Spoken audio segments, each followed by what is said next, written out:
All right, in this episode, we are going to talk about some fun games that you can play when you're doing remote training.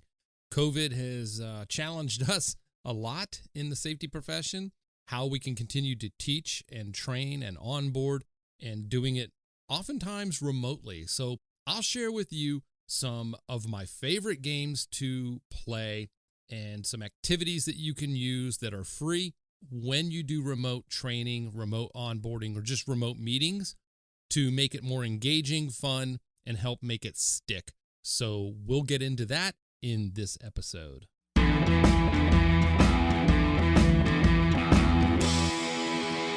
Before we get into today's topic, I want to remind everybody, if your business is reopening after any kind of closure due to COVID, or you've continued to remain open, but you're struggling with how to mark your facilities to ensure physical distancing and relay important information about safety and health as it relates to COVID, I want you to go visit our friends over at Mighty Line Floor Tape. Mighty Line has some great products for you to mark your floors, whether it be the stand here, the 6 feet distancing, or just floor tape to denote lanes of travel.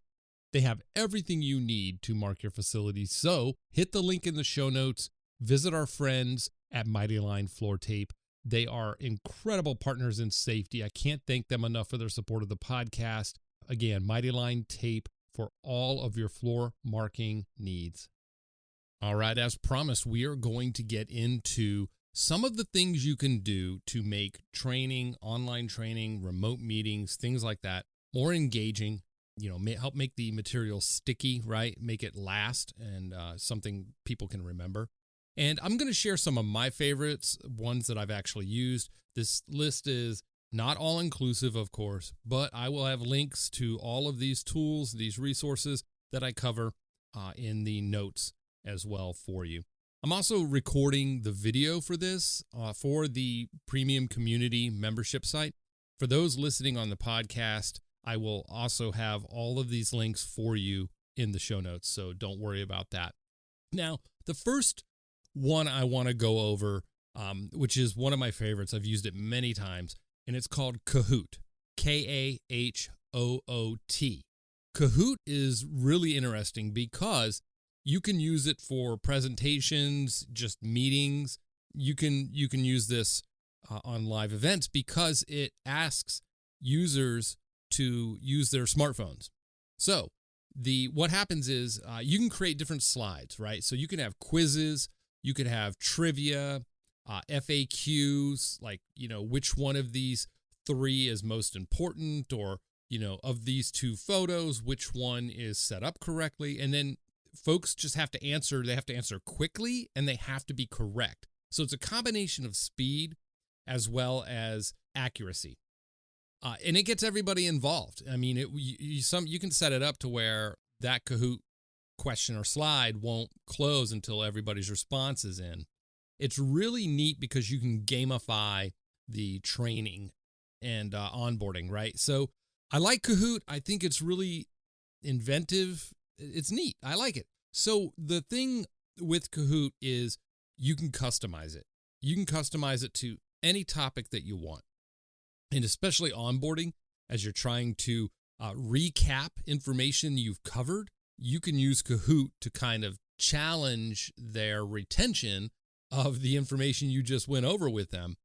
It also helps with, for example, safety training. If you're doing safety training and you want to challenge their knowledge of a level of a particular program, policy, a procedure, you can actually use something like this to gauge, how close to correct the group is. And then it gives you an opportunity, if you're a dynamic presenter and you know this material, you can actually just on the fly respond to the results of each of these questions and jump in and offer some additional support to overcome some of the barriers to understanding that you learned by, looking at the wrong answers, for example. So it's really, really good to make the training dynamic and customize it to the audience level of knowledge. All right, if that makes sense.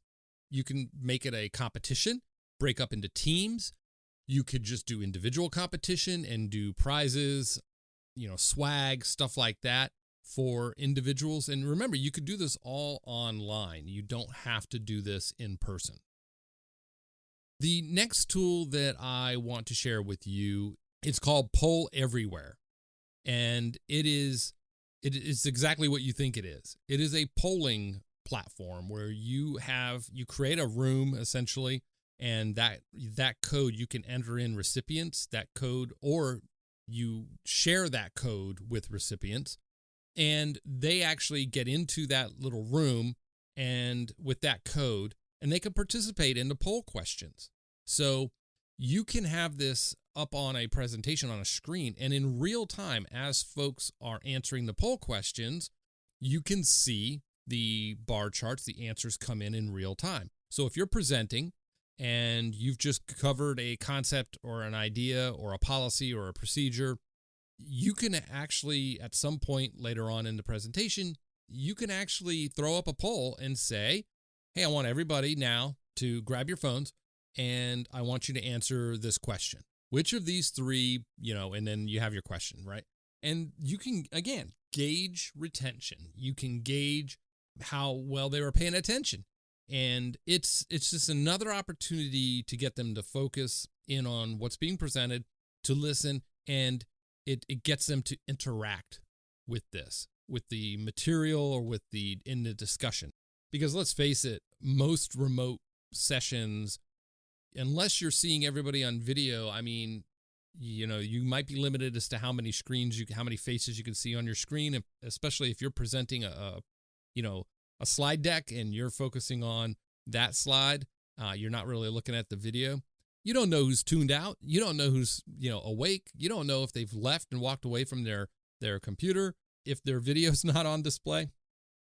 So this is really a good idea. If they really have no clue when these things are coming in the presentation, they got to be there and they got to be engaged. And so I think these tools can be very, very effective. So Poll Everywhere is another really good one. And again, this is another one that you can do in a live presentation. If you're up on a stage, you're doing an all hands meeting, you are doing a safety presentation in person, you could pull this website up and in real time ask the poll question and see the results come in real time and be talking to them as the results are coming in. And it's very engaging and interactive.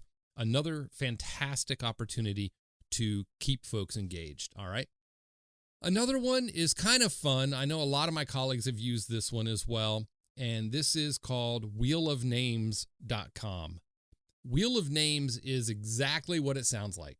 You type in a bunch of names in this little window, and it puts the names in this wheel, almost like a Wheel of Fortune type of wheel. And then you press the graphic to spin the wheel, and it will randomly stop on a name. Now, here's what I want you to think about how you can use this. Instead of putting names, maybe you put topics. And maybe you say, all right, the first topic we're going to talk about is, and then you hit the button. And so that way it keeps you on your toes. You got to know the material, but there's no rhyme or reason to the information. You can also do this in meetings, by the way. If you have team meetings, think about this. And each one of your team members has to present their project or their update for their department. Or you have different plants, different locations, right, on a meeting, and maybe you're the safety manager, and maybe these are operations managers, and they have to present their metrics or speak to their metrics. You can randomize this. You can put their names up there. You can put department names up there and go, all right, you're up first. Let's hear it. Let's do it. You make it fun, randomize it. Wheel of Names is popular. A lot of folks do this for drawings, for swag.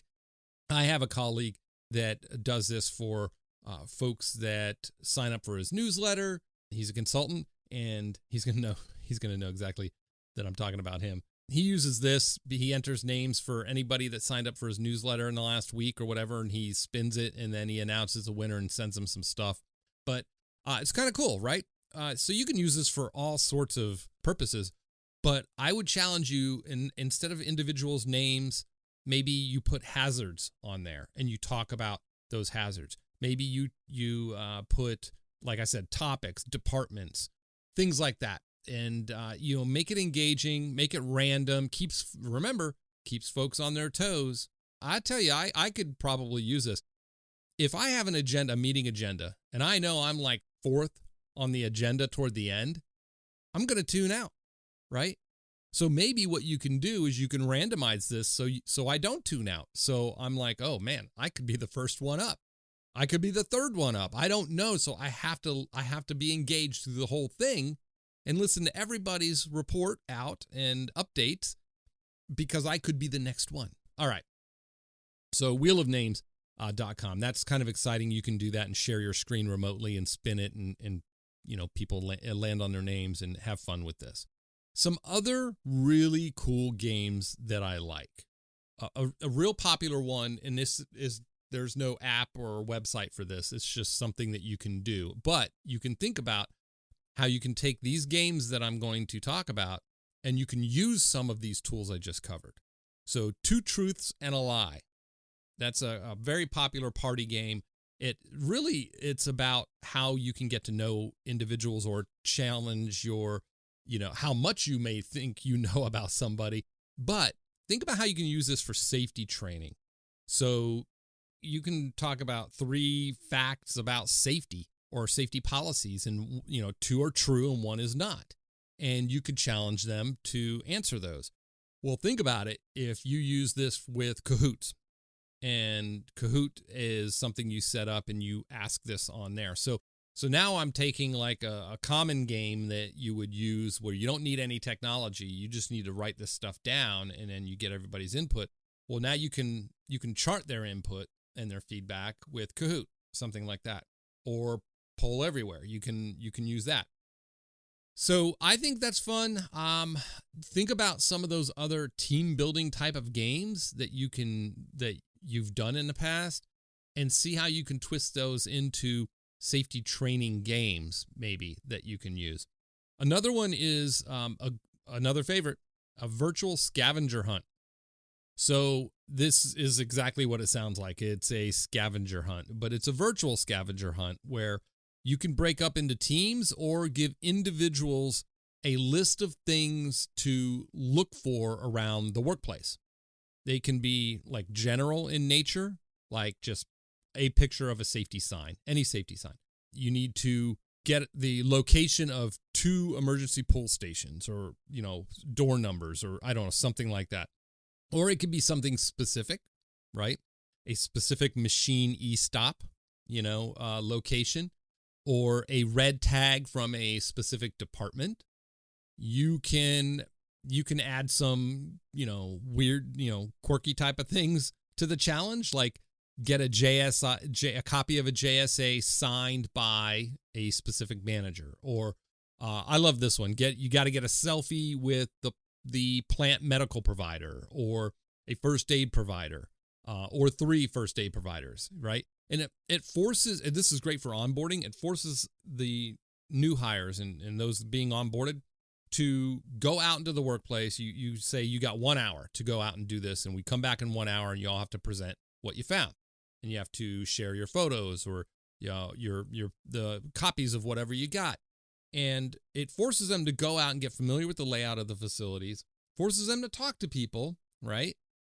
It also helps if you have a culture in place that actually supports one another, and you don't have a bunch of curmudgeons out there where they're doing work and you're like, get out of here. You're the part of that new group that comes around and bugs me. But have willing participants that support this, and make sure managers, supervisors know that, hey, it's Monday, we have onboarding day, so you're going to have new hires coming around.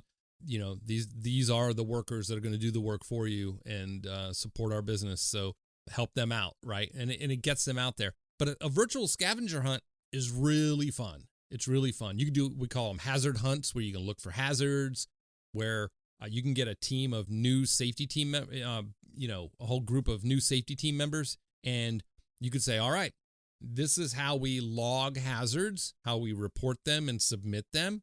and then also how we make sure that interim protection is put in place before we walk away from that, before we, leave that area, right? So I want you to go out. I want you to go on a hazard hunt and go into this area and see what you can find, right? And then go through the process. So you train them on the process of, the and-on process of stop work, whatever. And if they in fact find something, they actually have to go through that process. So you can do that. Another variation of this isn't so much a scavenger hunt, but you can set up a machine, and it's the spot the hazards on the machine. So you tape off the area. You have a maintenance manager that is there, or a maintenance technician that is there, that is effectively isolated the energy sources to that machine.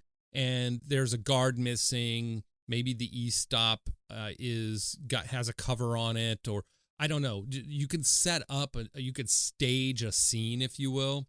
This one takes a little more coordination, but again, you can do this even remotely. You can call in and have this set up, and you can do remote onboarding for individuals where you're not there, but you're doing this online, and maybe there are 2 or 3 workers at each location. You can have them go out to these machines and see how many of the hazards they can spot on the machine. I don't know. I've seen that done a couple of times. That can get logistically a little more complicated, but just think about the value that could bring to somebody that goes through that kind of training, right? All right, so virtual scavenger hunt. Have fun with that one. The first time I saw this, I was at a VPPPA national conference. I was in Tennessee, and it was at the convention center and the hotel. I mean, it was this huge indoor mall with restaurant. I mean, it had a river inside indoors. It had like a little indoor park. What was that? It was at the Gaylord, I think, is where it was. And I saw this huge group of workers that worked there at the convention center, and they were walking around with these clipboards. And of course, I was between breakout sessions, so I decided to go mess with them. I go walk up, and I'm like, "Hey, what's going on?" And they were like, "Oh, we're all new hires, and we have to go around. We have this list of stuff we have to find." And it forced them. They're going to be customer service, rep. They're going to be working out in the convention centers, and it was this huge indoor mall with restaurants, stores, shops. There was a convention center and a hotel, and there was a river boat ride through in the middle of this place, all inside, all under roof. Well, the issue for them is that people like me would have to come up to them and go, "Hey, do you know where this is, or where I can find that?" And so they have to know where all this stuff is. Well, that was the basis of their scavenger hunt. It was to get them familiar with everything and go find this manager, go find the assistant manager of this restaurant and have them sign this. And so it was kind of cool. And I thought that was neat. And so, we could turn that into a safety scavenger hunt. Go find this manager, go find where we keep these items, go take a selfie with the PPE vending machine, in area 3, that kind of very specific, or you can do some general stuff. So I love it. Virtual scavenger hunt. Take a look at that. See how you can incorporate that. Another really cool game. I love this one. Some people call it Shark Tank, after the show, but it's been, when I see it online, it's always called Pitch Me. And that is, you have to pitch me a product or a service. All right. So it's a way to get people to think creatively. I know sales teams use this. I know that's a little trite to say sales teams use this, but they use generic objects, average object, like a stapler. You got to pitch me this stapler, right? Carrot peeler, something innocuous like that. Well, how we can take this and spin this into safety is we can get workers. I'm going to talk about 2 groups of workers here, non-safety folks and then new safety folks that are new to safety, or you've added to the safety committee and they're going to be taking on some safety roles and responsibilities in the organization, and they don't generally have a safety background. So let's talk about the non-safety individuals. It's great because it's a challenge to them, because you can go through safety training. You can talk about the benefits of PPE or engineering controls or process controls, right? And then you can then assign them a particular item or process or policy and say, all right, imagine this is a product and you have to sell it to me. I want you to pitch me, and you could put them in groups of 2 or 3, and you can have them collaborate offline, work together, and they log back in, and they have to present in some unique way their pitch, and their product is whatever it is you assign them. So maybe it's pitch me the benefits of, and sell me this hard hat, right? Maybe it's a guard or a seatbelt or lockout, tag out. Sell me on this concept. Like, I'm a company and you're pitching me on this concept that I've never heard of before and all the benefits of it. And it gets them to think differently about these safety policies, procedures, processes, and these safety devices. It gets them to focus on the benefits of them rather than it's just something we have to follow. The why we have this, it kind of helps make that stick. So Pitch Me is a great game that you can use remotely on to get people involved in the training and to present. So it's really cool. So there is also a bonus here I've got for you, and it's more for team building. So if you have a large team across, let's say you have a safety team and you have multiple locations across the organization, whether it's here or abroad, and you want to get to know other team members or other safety people in the company. This is actually something you can use with Slack. I like Slack. It's a communications tool, but there's a plugin for Slack called Donut. Donut it's pretty cool. I think there's a way to use it without Slack. Okay, I'm not sure, but it is definitely a Slack plugin. What it does is if your organization uses Slack, Donut randomly pairs up team members for a round of coffee or just an online meeting, or you set it up, right, to where, okay, y'all have to have coffee. You have to have a cup of coffee and bring it to the meeting and dial in, log in at this time, and it randomly pairs you up with a predetermined list of talking points, right?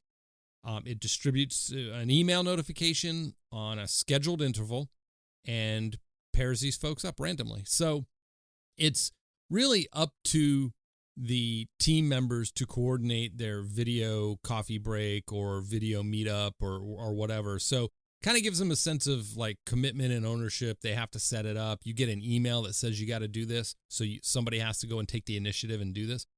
Look, it's really a neat way to randomly get to know people, but you could set something like this up without using this technology with, if you think about it, Wheel of Names, right? So Wheel of Names, you can load team members' names up. So let's say you have in a large facility, you have a safety committee, and it's by department, and they don't really interact with each other too often. You can actually set up Wheel of Names, randomly select 2 names, and send them an email that says you've got to meet at this department's break room, or you have to dial in and call, whether it's Slack or Skype or Microsoft Teams or whatever you use, right? You can set this up randomly and send them an email and say, you guys got to dial in and you got 15 minutes to answer these 3 questions to each other. It just forces you to get to know each other. So I don't know, it's kind of cool. It's a little bonus game that's not really safety related, but I thought it was neat. And you can use Donut with Slack, but if you don't have Slack, use Wheel of Names and set up the email and send it out. So completely randomize this. Look, a quick episode, but I thought it was neat. I've been collecting some ideas on how to do better remote trainings, better remote meetings, and drive better engagement. I really, really like the one where instead of a static agenda where somebody's going to go toward the end or somebody's going to go first and then I tune out later, you never know who's going to go first. So at least from the get-go, you got people engaged. So I like randomizing that. Use some of these tools. If you have a cool tool, an online tool that helps make remote training, remote meetings more engaging, more fun, that you really like, certainly I would love to hear about it. go to thesafetypropodcast.com and you can find a link to the community site. Join us over on the Safety Pro Podcast community. If you're not a premium member, think about becoming a premium member. You can use code FREE30 to get 30 days free of premium membership, and there's never an obligation to continue after that. Look, we're having great conversations over there. We're going to post the video recording and screen recording of all these tools over on that community as well. And I'll talk to you on the next Safety Pro Podcast.